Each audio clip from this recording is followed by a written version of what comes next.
Most men will never see it coming. They walk into relationships with open hearts and innocent minds, completely unaware that there are forces at play far older, far darker, and far more seductive than they can even comprehend. Carl Jung, the legendary Swiss psychiatrist, didn't just analyze dreams or coin fancy terms like the collective unconscious.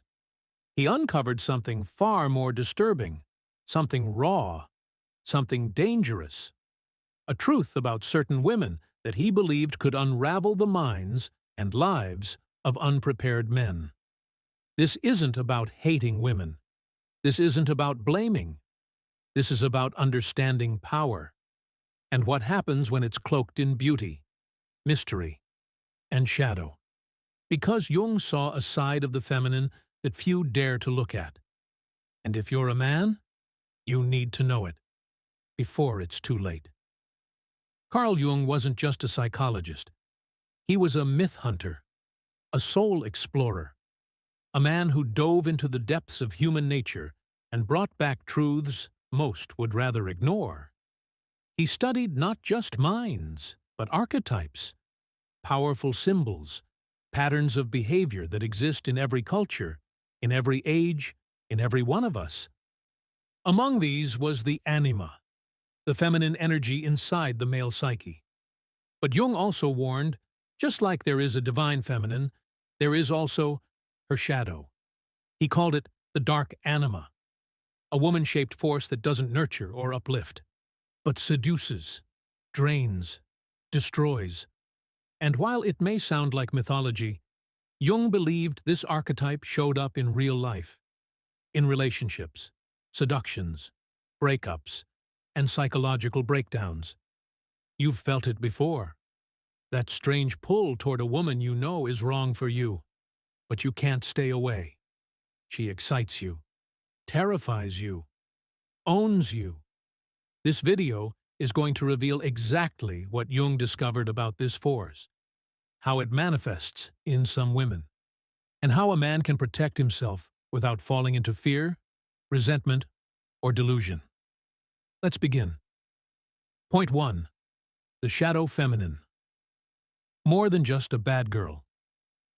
Jung believed every man carries an image of woman in his unconscious. Not a woman, but the woman, the anima. She's beautiful, software, intuitive. She inspires love, passion, creativity. But what happens when this inner feminine becomes twisted by pain, resentment, or repression? It turns into what Jung called the destructive anima. In the real world, this energy can appear through certain women, often enchanting, magnetic, even angelic on the surface. But underneath, chaos. Not because they are evil, but because they are acting out their own wounded archetype and projecting it onto men. Jung said this force doesn't just break hearts, it breaks minds. If a man is unaware, he becomes possessed, obsessed, emotionally enslaved. He'll call it love, but it's addiction. He'll say, "She completes me," but he's really chasing his own shadow. These women can make a man feel like he's found the one, only to slowly pull him into a spiral of confusion, guilt, manipulation, and self-destruction. Sound familiar? It should, because it's happening everywhere. Point 2. The femme fatale. Archetype. Beauty as a weapon. One of the most haunting archetypes Jung indirectly touched on was what we now call the femme fatale. She's not just attractive, she's transcendent, a siren, a goddess, a dream. But this dream has a price. She doesn't ask for power. Men give it to her willingly. They sacrifice logic, responsibility, even their identity at her altar. And the deeper Jung went, the more he saw the truth. This archetype lives in the unconscious mind of every man, waiting to be activated by the right woman. The moment she steps into your life, you feel it. The rush, the mystery, the pull. She knows how to touch your fears, how to mirror your desires, how to become everything you think you want, until you can't see the difference between love and illusion. And here's the twist. She doesn't always know she's doing it. Some women are unconscious carriers of this archetype. They don't even realize the power they hold, only that men seem to fall, burn, and vanish around them.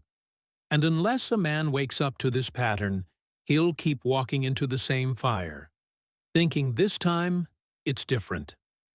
But it never is. Point 3. Possession.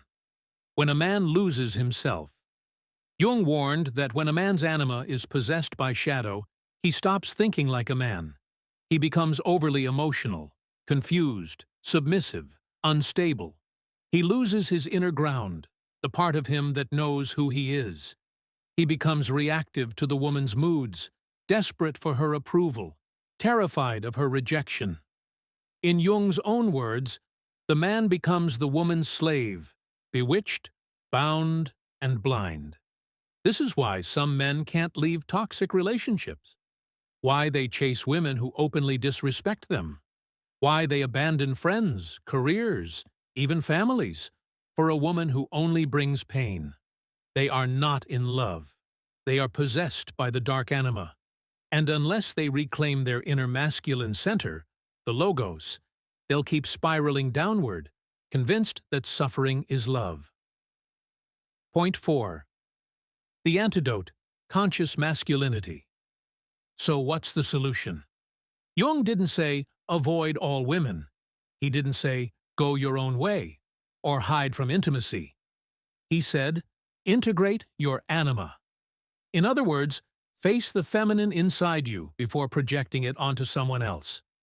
If you don't know your own emotions, desires, and wounds, you'll mistake her for what's actually in you. The men who are most vulnerable to the dark anima are the ones who lack identity. They seek completion outside of themselves. They hand over power, hoping to be healed, held, or chosen. But the integrated man? He doesn't chase illusions. He doesn't pedestalize beauty. He sees both the light and shadow in women and remains rooted in himself. And when he meets a woman carrying the destructive archetype, he recognizes it. He feels the pull and still chooses truth over temptation. That's power. That's freedom. So many men today are lost, not because of women, but because they've never been taught how to see. They've never been taught that love can turn into possession, that beauty can be a trap, that some women carry forces that can elevate or destroy, depending on how aware you are. Carl Jung saw this, and he didn't turn away. He went deeper, into the soul, the symbols, the shadows, and came back with a map. You now hold that map in your hands. So what will you do? Will you keep falling for the mask? Or will you finally see behind it? Because once you see the truth, you can never unsee it. Stay sharp, stay conscious, and never give your soul away for the illusion of love. Because some women don't want your heart. They want your mind. And if you're not careful, they'll take it.